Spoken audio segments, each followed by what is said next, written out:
Kumakain ka ba ng prutas na avocado? Masarap ba? Ang mga buto ng avocado, nakatikim ka na rin ba? Maaaring matatawa ka nga, subalit alam mo ba na higit sa laman ng prutas na avocado, ang mga buto pala nito ay higit pang mas masustansya. Pero kadalasan ay itinatapon pa. Hello, what's up? Your best here. Kaya naman sa videong ito ay isa-isahin natin ang mga nakamamanghang pakinabang pala ng mga buto ng avocado para sa mayroong diabetes, mataas ng cholesterol level, mayroong problema sa bato, at marami pang iba. Dahil next time, bago mo itapon ang mga buto ng avocado, ay baka magdalawang isip ka na. Pero bago tayo magpatuloy, kung bago ka pa lamang dito sa ating channel, ay huwag mong kalimutan na pindutin ng subscribe button at ang notification bell at mag-follow na rin sa ating Facebook page upang lagi kang updated sa aking mga bagong upload.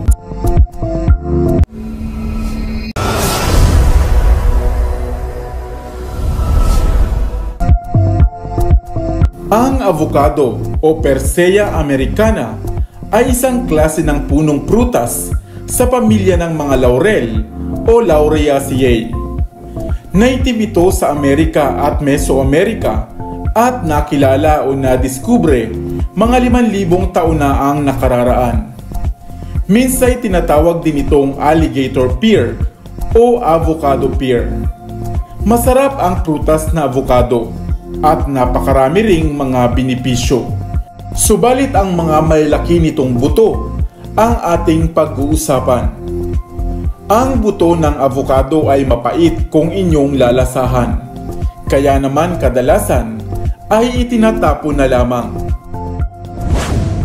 Subalit sa panahon ngayon na marami ng mga karamdaman ang natutuklasan at mga karamdamang laging pinoproblema, ang mga organikong solusyon ay mas mainam na pagpipilian. Batid mo ba na ang mga itinatapon mong buto ng avocado ay napakasustansya pala? Ito ay nag-uumapaw sa mga tannins, flavonoids at mga phenolic compounds na maraming benepisyo para sa kalusugan natin. Una, ito ay mainam pala sa pagpapababa ng blood pressure level. Sa bansang Nigeria nga, ito ay kanilang ginagamit na panlunas sa pareho ding kondisyon. Ang glycosides na meron sa avocado seeds ay pumoprotekta sa mga ugat o daluyan ng dugo na dulot ng mataas na blood sugar. Napakainam din ito sa mayroong diabetes.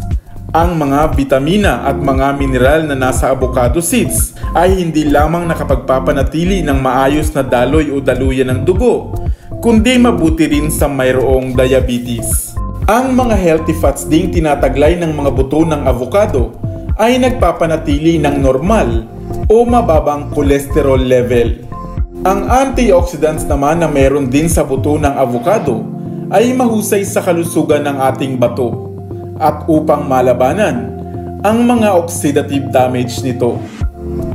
Isa ring natural remedy ang buto ng avocado para sa mayroong diarrhea, dysenteria at bulati sa tiyan. Ang maganda at makinis na balat ay maa-achieve din sa tulong ng buto ng avocado at malalabanan pa nga ang pagkakaroon ng cancer. Subalit papaano nga ba gagamitin ang mga butong ito ng avocado? Una, hugasan ang natirang buto ng avocado. Pakuluan ito sa 1 litrong tubig sa loob ng 5 hanggang 8 minuto. Pagkatapos ay hanguin ito. Alisin ang unang balat o parang papel nitong balat, saka gaggarin. Muli itong pakuluan sa loob ng 5 pang minuto at saka salain. Meron ka ng avocado seed tea na maaaring dagdagan ng honey bilang pampalasa.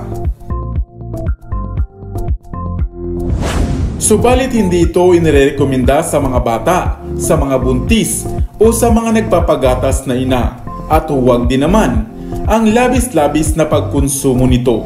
Hanggat maaari ay kumonsulta muna sa inyong doktor. Maaari mo din namang patuyuin ang mga buto nito at saka durugin o kaya ay gawing powder. Sadyang marami pa talagang mga likha ang Diyos sa ating kapaligiran na hindi pa nga lubhang natutuklasan ang mga pakinabang. Libreng makukuha at minsan ay itinatapon lamang, subalit napakarami palang pagkakagamitan. Ikaw, mataas ba ang inyong cholesterol level o mayroon ka ngang diabetes? Bakit hindi mo ito subukan?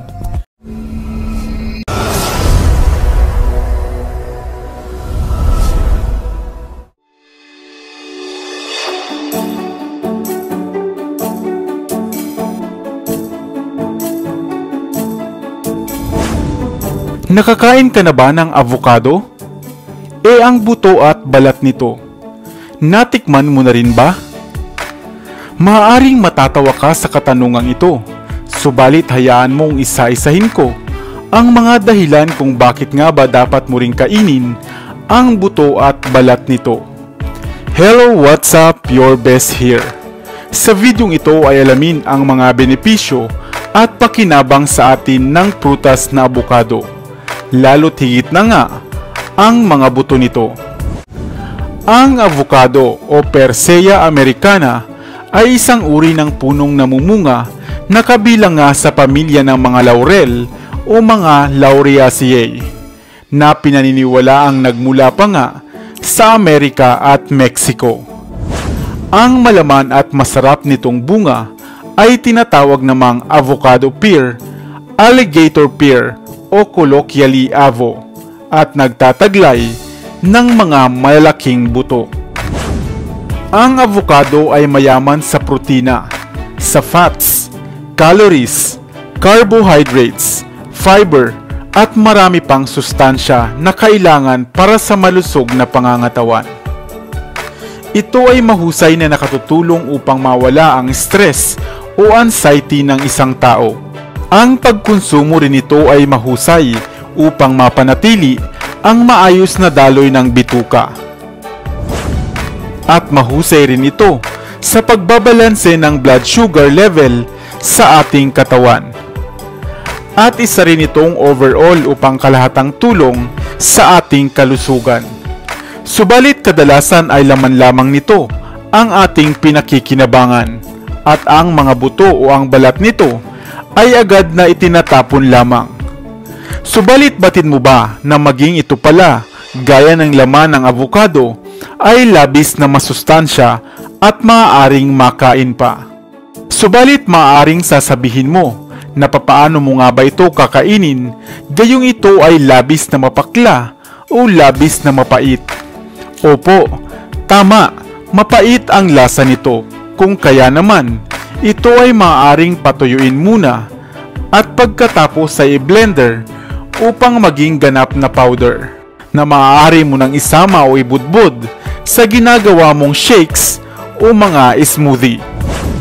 Ang buto ng avocado ay mayaman sa antioxidants na makatutulong upang makaiwas tayo sa cancer, para sa maayos na daloy ng tiyan, pampababa ng cholesterol level, at upang makaiwas sa mga sakit-sakit sa puso. Nakapagpapakinis din ng balat ang buto ng avocado at isang mahusay na source ng potassium. Kung kayo naman ay diabetic, makatutulong din ang pagkain ng buto ng avocado upang mapabalanse ang inyong blood sugar level. Subalit papaano naman ang balat nito? Hindi lahat ng klase ng avocado o ang balat ng avocado ay pwede mong kainin. Ang cocktail avocado o ang stoneless avocado o ang avocado na walang buto ang natatanging klase nito na pwede mong kainin ang balat. Ikaw, nakakita ka na rin ba ng avocado na walang buto? Ang avocado rin ay maaari mong gawing houseplant kung ikaw naman ay isang plantito o plantita, sapagkat ito ay maaari mo ring ilagay sa loob ng bahay o kaya naman ay sa harap ng pintuan bilang pampaswerte. Kaya naman sa susunod na kakain ka ng avocado ay huwag mo nang basta-basta itapon pa ang mga buto nito dahil nag-uumapaw pala ito sa mga sustansya at pakinabang sa ating mga tao. Ngunit laging tatandaan na mainam na sumangguni muna sa inyong doktor bago kumonsumo nito, lalo't higit kung mayroon kayong iniinom na iba pang mga gamot. Hindi ba't nakabibilib ang prutas na abukado? Dahil hindi lamang pala ang laman nito ang makakain mo, dahil pati na rin ang balat at buto nito. Sana ay may bago kang natutunan sa videong ito. Iwan ka naman ng comment sa comment section sa ibaba. I-like at i-share mo na rin para naman sa kaalaman ng iba.